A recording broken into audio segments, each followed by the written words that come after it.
The final rays of sun bled through the towering pines, painting long shadows across the forest floor.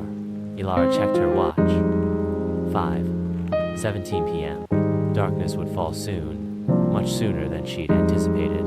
She was hopelessly lost. A wrong turn hours ago had led her deeper and deeper into the unfamiliar woods, her carefully planned hike now a desperate scramble for safety. Panic gnawed at her, a cold knot in her stomach. She'd lost cell service hours ago. The only sound was the rustling of leaves and the distant call of an owl.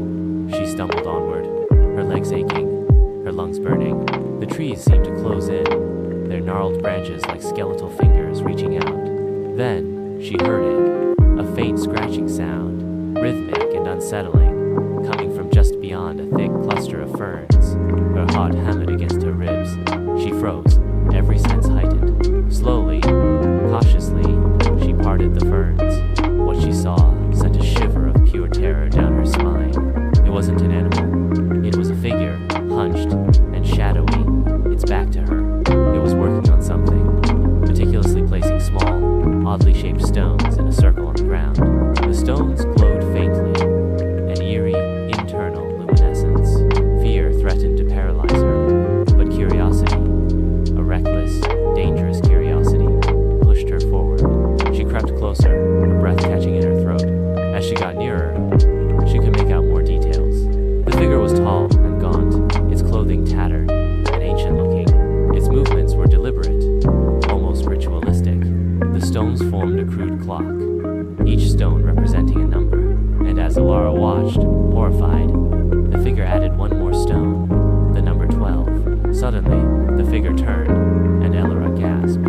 Its face was hidden by a deep hood, but its eyes, burning like embers in the twilight, met hers. They weren't human eyes. They were ancient, knowing, filled with a silent, terrifying wisdom. The air grew cold, and the scratching sound intensified, faster now, more urgent.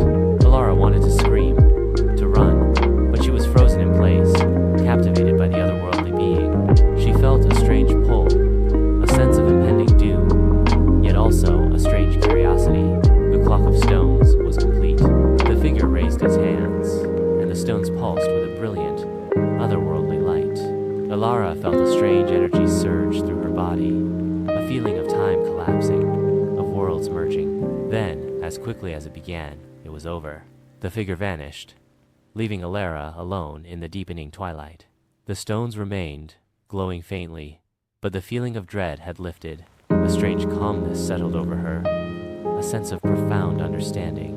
She didn't know what had happened, what she had witnessed, but she knew, with absolute certainty, that she was no longer lost. The forest, once terrifying, now felt strangely familiar, somehow comforting. She found her way out, emerging from the woods, just as the first stars began to appear in the night sky.